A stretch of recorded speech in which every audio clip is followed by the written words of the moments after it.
बहन जी नमस्कार। नमस्कार भाई। क्या नाम है आपका? मेरा नाम शरणजीत कौर है। कहाँ से आए हैं?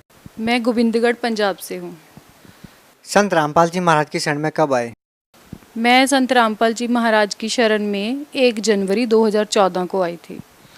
संत रामपाल जी महाराज से नाम दीक्षा लेने से पहले आपने कहाँ से नाम दीक्षा ले रखी थी? संत रामपाल जी महाराज की शरण में आने से पहले मैंने 2009 में राधा स्वामी पंथ से मतलब बाबा गुरविंदर सिंह जी से नामदान लिया था। तो उन्होंने उनकी शरण में गए थे, तब तो ऐसे लग रहा था कि यही सच्चे गुरु हैं, इनसे बड़ा दुनिया में कोई गुरु नहीं है। लेकिन बाद में पता चला, जब उनकी भक्ति करने के बावजूद हमें इतने दुख मिले, इतना कष्ट था कि हमारे घर में इतना कलेश रहता था कि कोई भी बात होती थी तो पहले घर पे ऐसे हो जाता था कि जैसे मातम का माहौल हो जाता है, इस प्रकार हो जाता था। हम कोई भी खुशी नहीं कर पाते थे। हमें फिर भी ऐसा लगता था कि जैसे ये कर्मों का फल है, हमें भुगतना ही पड़ेगा। संत रामपाल जी महाराज की शरण में कैसे आए? संत रामपाल जी महाराज बंदी छोड़ सतगुरु रामपाल जी महाराज की शरण में हम 1 जनवरी 2014 को आए थे। उनसे पहले मतलब दिसंबर 2013 में हमारे नेबरहुड में एक आंटी रहते हैं, उन्होंने संत रामपाल जी महाराज जी से दीक्षा ली हुई है। तो वो आंटी आते थे। पहले तो आंटी ने कहा कि हम लोग काल की भक्ति करते हैं, तो हमें यकीन नहीं होता था। मैंने कहा भाई अंकल, उनके मतलब जो आंटी हमारे पास आते थे, वो उनके हस्बैंड मतलब जो हमारे अंकल हैं वो काफ़ी बीमार रहते थे। तो हमें लगा कि अंकल बीमार रहते हैं। वो आंटी भी 40 साल से राधा स्वामी पंथ से जुड़े हुए थे। लेकिन मुझे ऐसा फील होने लगा था कि देखो बुढ़ापे में आंटी का दिमाग चल गया है, आंटी अंकल की वजह से इधर उधर भटकने लग गया है, मतलब उन्होंने अपनी भक्ति छोड़ दी थी। तो हमें ऐसा लगता था। मैंने कहा मम्मी आप ना आंटी से बात मत किया करो, मेरे मदर इन लॉ की वो काफ़ी अच्छी फ्रेंड है। तो मैंने कहा उनसे आप बात मत किया करो भी, मुझे अच्छा नहीं लगता जब वो आंटी आते हैं गुरुजी को, मतलब हमारे बाबा गुरविंदर सिंह जी को काल बताते हैं कि वो काल की भक्ति देते हैं, मुझे बिल्कुल अच्छा नहीं लगता। मम्मी कहते हैं नहीं, उनकी बात में कोई दम है भी, वो आते हैं, उनकी बात में कोई लॉजिक है, अगर कुछ कहते हैं तो उन्हें कुछ पता होगा तभी वो ऐसा कहते हैं। मैंने कहा मैं क्या भी, मुझे अच्छा नहीं लगता भी, मैं तो आंटी से बात ही नहीं करूँगी। आंटी आते थे, आंटी ने आके मुझे कहना शरणजीत तू ज्ञान गंगा पुस्तक पढ़। मैंने कहा आंटी आप आते हो ठीक है, आते रहो, मगर मैं ज्ञान गंगा नहीं पढ़ूंगी, मुझे कहना भी मत भी, मैं तो अपनी भक्ति कर रही हूँ, मुझे वही ठीक है। तो आंटी ने कहा भाई हमें इस भक्ति से कोई लाभ नहीं होता। तो मैंने कहा देखो लाभ तो हमें पता नहीं, लाभ भक्ति करने से होता है या नहीं होता, ये तो हमारे कर्मों का फल है, भुगतना ही पड़ेगा। आंटी कहते हैं नहीं, जो सच्चा गुरु होता है वो हमारे कर्मों का जो दुष्लाभ होता है वो उसे काट देता है, उस पर मेक मार देता है। लेकिन मैंने कहा नहीं आंटी ऐसा कुछ नहीं होता, भी हमें कर्मों का फल भुगतना पड़ता है। लेकिन आंटी जब रोज़ मतलब रात को 9 बजे आते, उन्होंने 11 बजे तक हमें समझाना भी नहीं आप लोग काल की भक्ति करते हो, ऐसा करने से हमें कोई लाभ नहीं होता। हमें मतलब हमारे शरीर में पता लगने लग जाता है अगर हम भक्ति करते हैं तो हमारी मतलब तरक्की होती है। हमें पता चलना चाहिए कि हमारी भक्ति हो रही है तो कितनी इकट्ठी होती है। मैंने कहा नहीं आंटी मैं नहीं आऊँगी। तो फिर भी आंटी ने अपना काम नहीं छोड़ा, आंटी आते हमें समझाते रहते। तो मैंने कहा अगर आप इतना ही कह रहे हो तो हमें उनकी शरण में लेके जाओ, मैं देखना चाहूँगी वो गुरु कैसे हैं। फिर आंटी कहते भी मैं आपको बुक दूंगी ज्ञान गंगा, आप बुक पढ़ो भी, आपको पता चल जाएगा भी उनकी बातों में कितना दम है। मैंने कहा मैं बुक तो नहीं पढ़ूंगी लेकिन मैं ज़रूर जाके देखना चाहूँगी बरवाला कैसा है, उनका आश्रम कैसा है, गुरुजी कैसे ज्ञान देते हैं। आंटी कहते मैं लेकर चलूँगी, फिर भी आप एक और बुक पढ़ो। मैंने बड़ी मुश्किल से नियम ही पढ़े थे बुक ज्ञान गंगा पुस्तक से। तो मुझे लगा भी इतनी बंदिशें हैं, इतने रूल्स हैं, हमसे तो फॉलो नहीं होंगे। फिर भी मैंने सोचा कि अगर हम स्कूल में जाते हैं, बच्चों को स्कूल लगाते हैं, देखो तो स्कूल में भी तो कुछ रूल्स होते हैं, हमें ओबे करने पड़ते हैं। मैंने क्या नियम थे ऐसे जिससे आपको लगा कि ये बंदिशें हैं, रूल्स हैं, इनको फॉलो करना मुश्किल होगा? क्या रूल्स थे वो? सर देखिए ऐसे इतने, अगर हम अब कहें कि रूल्स हमें मुश्किल लगते हैं, देखिए रूल्स कहने को रूल्स हैं लेकिन हमें वो बिल्कुल भी मुश्किल नहीं लगते। जैसे उसमें ऐसे ही था कि हमें ना तो आशीर्वाद लेना है ना देना है। हमने मतलब मुझे ऐसे पहले फील होता था कि अगर हम बड़ों के पैर नहीं छुएंगे तो हमें कैसे कहेंगे देखो इनकी बहुएं कैसी हैं, दूसरों के सम्मान नहीं करती। लेकिन अब हमें पता चल रहा है कि अगर हम किसी को दुआ या बद्दुआ देते हैं, इससे हमारी ही भक्ति में कमी आती है। दूसरे का ना तो कुछ फलता है ना उसका कुछ घटता है, इससे सिर्फ हमारा ही लॉस होता है दोनों बातों में। तो संत रामपाल जी महाराज एक स्वच्छ समाज तैयार कर रहे हैं इन रूल्स के आधार पर। मतलब उन्हें अगर हम ऐसे नहीं कह सकते कि वो बहुत कठिन रूल है, सिर्फ उनका मेन टॉपिक, मेन जो उनका उद्देश्य है, उन्होंने सिर्फ एक समाज, स्वच्छ समाज सुधार करना है। और सर आश्रम में जाके मुझे इतना अच्छा लगा, ऐसे लगा कि हम लोग जैसे पहले यहाँ रहते थे, ये हमारा ही घर है। लेकिन मुझे इतना अच्छा लगा वहाँ की सुविधाएं देखकर, मुझे बहुत खुशी हुई। हमें लगा कि वाकई में अगर आश्रम होना चाहिए तो ऐसा ही आश्रम होना चाहिए। वहाँ जाके देखा, मतलब भगत वहाँ के जो लोग हैं, दूसरों को जो चाहे कोई पहली बार जाता है, उन्होंने इतने प्यार से डील करते हैं कि भगत जी आप इधर आओ, इधर, मतलब वो सब कुछ बहुत अच्छी तरह से समझाते हैं। संत रामपाल जी महाराज से नाम दीक्षा लेने के बाद आपको क्या लाभ मिले? सर पहले तो मेरी बचपन से यही इच्छा थी कि देखो इंसान पैदा होता है और मरता है, मरने के बाद कहाँ जाना है ये किसी को पता नहीं होता। उधर हम राधा स्वामी पंथ में जाते थे तो वहाँ उनका यही था कि हम एक बूंद हैं और हमने प्रकाश रूपी समुद्र में जाके समा जाना है। लेकिन मेरे मन में फिर भी यही इच्छा रहती थी कि इतनी बूंदें हैं, इतना बड़ा समुद्र बन गया, फिर भी वो कितनी की बूंदें हैं जो उनमें समाएंगी।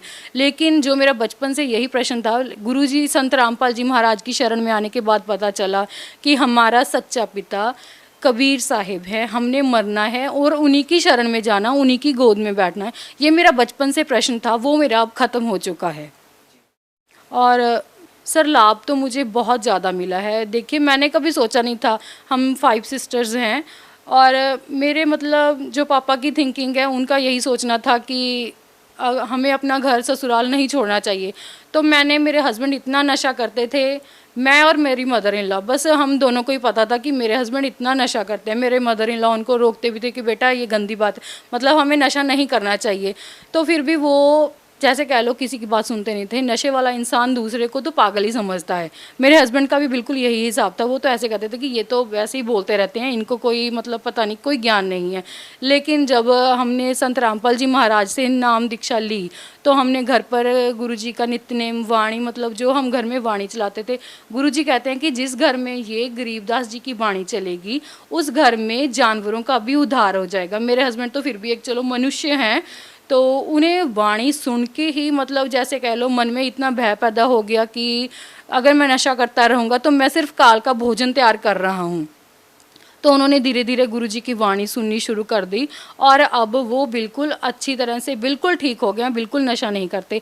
अगर अब उनकी शॉप पर कोई आकर कहता है कि सुखविंदर तू ये खा ले, तो वो कहते हैं कि प्लीज़ मेरी दुकान से बाहर चले जाओ, अब मैं ये कुछ नहीं करता। तो उनके दोस्त कहते हैं कि 900 चूहे खा के बिल्ली हज को चली, तो मेरे हस्बैंड उनको यही कहते हैं कि देखो मैं तो बिल्ली बनकर हज करने चला भी गया और तुम लोग अभी भी वहीं फिर रहे हो, तुमने अभी तक हज शुरू भी नहीं की। और क्या लाभ मिले बहन जी संत रामपाल जी महाराज से नाम दीक्षा लेने के बाद? सर ऐसा है कि मेरे बेटा है 9 साल का, उसका भी जैसे स्कूल में खेलते खेलते ही फ्रैक्चर हो गया। उसकी एल्बो इतनी ज़्यादा फ्रैक्चर हो गई कि बिल्कुल उसकी हड्डी का चूरा हो गया। मेरा बेटा यही है, तो अब देखिए इसकी एल्बो बिल्कुल सही है, ये देखिए मतलब इसकी आर्म बिल्कुल सीधी हो गई। लेकिन जब हमने इसका ऑपरेशन करवाया था तो मतलब इसकी एल्बो का जॉइंट ऐसे ही रह गया था। डॉक्टरों ने कह दिया कि अब ये सीधी नहीं हो सकती। फिर हमने पीजीआई से इसका ऑपरेशन करवाया। पीजीआई वाले डॉक्टर ने ऐसा बोल दिया था कि देखिए अब आपके ऊपर डिपेंड करता है कि इसकी एल्बो सीधी होती है या नहीं होती। लेकिन गुरुजी की शरण में आने के बाद हमने गुरुजी से ही प्रार्थना की। मैंने कहा गुरुजी मेरा तो एक ही बेटा है, देखो उसमें भी अगर कोई प्रॉब्लम आती है तो मुझे बहुत गंदा लगता है। देखिए भी दूसरे लोग हमें मजाक करेंगे, देखो इन्होंने गुरु बदला था तो इसलिए हुआ। गुरुजी कहते हैं नहीं ऐसा कुछ नहीं है, आप सच्ची भक्ति कर रहे हो, आप भक्ति करो, आपका बेटा बिल्कुल ठीक हो जाएगा, परमात्मा से बिल्कुल ठीक कर देंगे। गुरुजी की दया के बाद देखिए मेरा बेटा बिल्कुल सही है। इसकी बेटा क्या नाम है आपका? हंसिक। कहाँ से आए आप? मंडी के मंजर। क्या हो गया था आपको? मैं झूले से गिर गया था। तो हाथ टूट गया था आपका? डॉक्टर क्या कह रहे थे? डॉक्टर कह रहे थे ये नहीं जुड़ेगी अब। तो फिर कैसे ठीक हुए आप? मैं गुरुजी ने मेरी ठीक कर दी। ये जो आपके हाथ में एक्सरे हैं, ये रिपोर्ट्स है, इसमें क्या है? सर ये इसी की रिपोर्ट्स हैं। हमने जब इसका गोविंदगढ़ से मतलब प्लस्तर करवाया था तो डॉक्टर ने मतलब पता नहीं इसका जॉइंट कैसे जोड़ा, तो जब हम पीजीआई चले गए, गोविंदगढ़ के डॉक्टर ने हमें ये कह दिया था कि देखिए मेरे बस की बात नहीं है, आप इसे जहाँ मर्जी ले जाइए। तो हमने मन में सोचा कि चलो पीजीआई ले जाते हैं। फिर हमने सोचा कि पीजीआई में हमारा कौन है भी, हमें कौन जल्दी से संभालेगा भी। डॉक्टर ने तो कह दिया कि इसको जल्दी से जल्दी जहाँ मर्जी आपको ठीक लगता है वहाँ ले जाओ। तो हमने गुरुजी से प्रार्थना की, गुरुजी अब तो आप ही का सहारा है, आप ही की शरण में है, अब आप ही जो करना चाहते हो वो करो। तो हमने मन बनाया, हम लोग पीजीआई चले गए।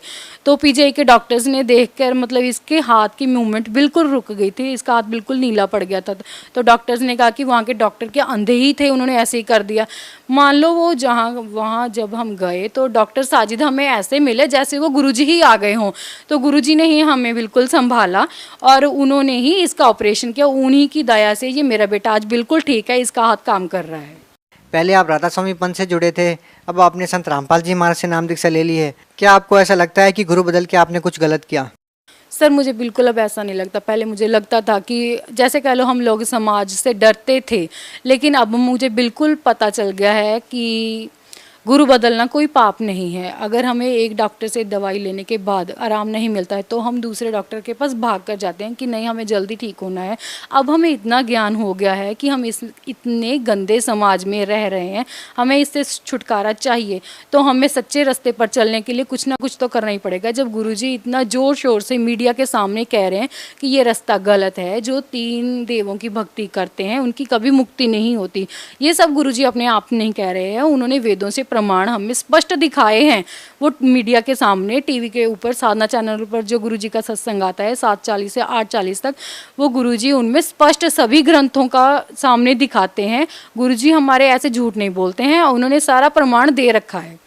आपने बरवाला की घटना से कुछ महीने पहले ही संत रामपाल जी महाराज से नाम दीक्षा ली, उसके कुछ महीने बाद ही बरवाला जैसी बड़ी घटना हो जाती है। उसके बावजूद भी आपका विश्वास संत रामपाल जी महाराज में बहुत दृढ़ है।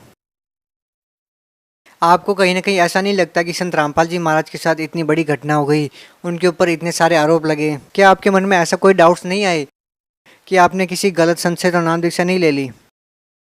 सर नहीं, मुझे ऐसा बिल्कुल फील नहीं हुआ। देखिए समाज में इतने झूठे संत हैं, हमारे गुरुजी हमें रिश्वत देने से मना क्यों करते हैं? अगर हमारे गुरुजी रिश्वत देने के लिए हमें अलाउ करते तो गुरुजी खुद इतना पैसा देकर खुद बाहर रह सकते थे। लेकिन हमारे गुरुजी ने इतना कष्ट, देखो समाज के सामने वो एक उदाहरण बन चुके हैं कि हमें करप्शन से दूर रहना, हमें किसी को रिश्वत नहीं देनी है। देखिए अगर हमारे गुरुजी जो चाहते वो सब कुछ ठीक हो सकता था, लेकिन अब हमारे गुरुजी ने जो मतलब रिश्वत देने से मना किया है, तो ये पहले तो हमारे समाज में एक उदाहरण बन चुकी है। बाकी दूसरा हमें देख के यही पता चल रहा है कि अगर वो झूठे संत होते तो वो पैसा दे के बाहर रह सकते थे, उनके फॉलोअर्स को इतना कष्ट नहीं देखना पड़ता था। अगर आप देखें तो हिसार हर एक तारीख पर हमारी संगत इतनी ज़्यादा मतलब मात्रा में पहुंचती है, तो पुलिस वालों का वही रवैया है, वो उन्हें वैसे ही डंडों से मारते हैं। वो ये नहीं देखते कि ये बेटी है या बेटा है या बुढ़ा है, उन्होंने अपनी बस लाठी ऐसे ही चलाते रहते हैं कि जैसे जी जानवर हैं। लेकिन हमारे गुरुजी ने हमें यही दीक्षा दे रखी है कि बेटे हमें जो मर्जी मारते रहे, हमने हाथ नहीं उठाना है। हमारे भाई भगत जो हैं वो सब ऐसे ही फॉलो कर रहे हैं, वो पुलिस वालों को कुछ नहीं कहते। बहन जी देखिए, संत रामपाल जी महाराज ने हिंदुस्तान के सभी धर्मगुरुओं की भक्ति प्रणाली पर प्रश्न चिन्ह खड़ा कर दिया है। अब लोगों के सामने समस्या ये खड़ी हो गई है कि लाखों वर्षों से चलती आ रही पूजा पद्धति को छोड़े या न छोड़े, क्योंकि संत रामपाल जी महाराज जिस तरह से भक्ति के ऊपर प्रश्न चिन्ह खड़ा कर रहे हैं और बता रहे हैं कि आप लोगों की जो भक्ति है वो वेदों के अनुसार नहीं है, तो लोगों के सामने क्या रास्ता बचता है? क्योंकि लोग परेशान इसलिए हैं कि उन्होंने जो इतने साल तक भक्ति की उसका उनको क्या बेनिफिट मिलेगा और आगे उनके लिए क्या रास्ता बचता है।